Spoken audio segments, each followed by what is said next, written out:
Good evening mga kanainays! May anak ka ba na malapit na mag-birthday? At ang gusto niyang theme para sa kanyang birthday party ay mermaid? Pues mga kanainay, sa tingin ko kailangan yung panoorin ito. Papakita ko sa inyo kung paano gawin ang DIY na under the sea decoration para sa event. At makikita nyo mga kanainays, napakaganda ng kalalabasan at makakatipid pa kayo. Ganyan po ang gagawin nyo sa yellow bond paper mga kanainay. At syempre kailangan mo ng glue stick, glue gun, and glue stick.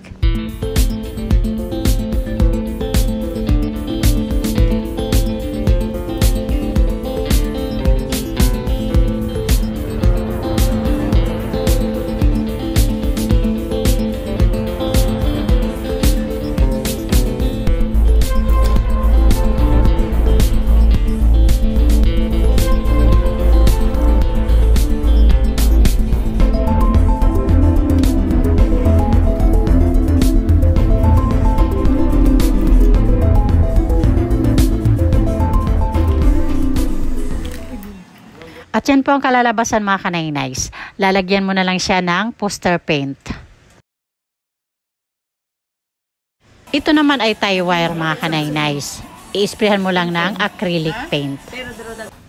Yung color purple naman ay styrofoam lang yan na hugis circle, tapos hinati, tapos tinusukan ng mga barbecue stick, tapos inisprayhan ng acrylic paint. Ito na po yung finished product ng tie wire kanina. Binalot na ng bond paper at nilagyan na din ng poster paint.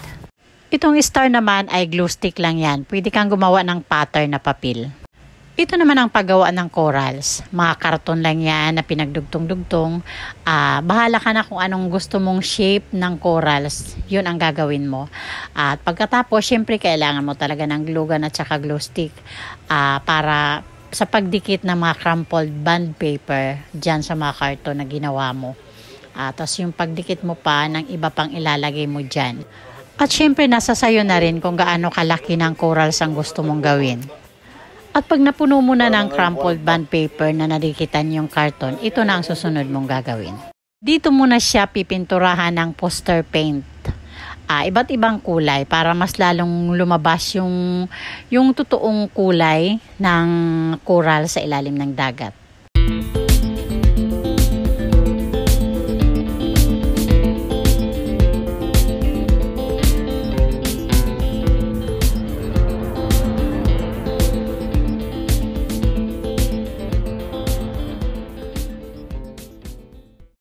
At ito naman ang para sa kabibi.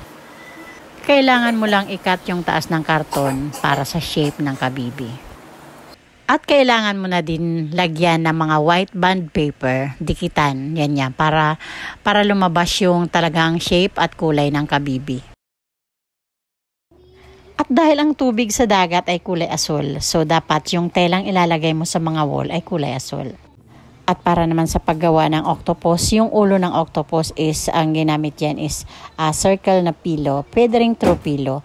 At para naman sa mga galamay, mag-cut ka lang ng pahaba na tela, yung red na tela, tapos tahiin na lang. Ang jellyfish na yan mga kanainays, binili lang yan, hindi yan DIY. At syempre ang pinaka-last ay ang paglalagay na ng lightings.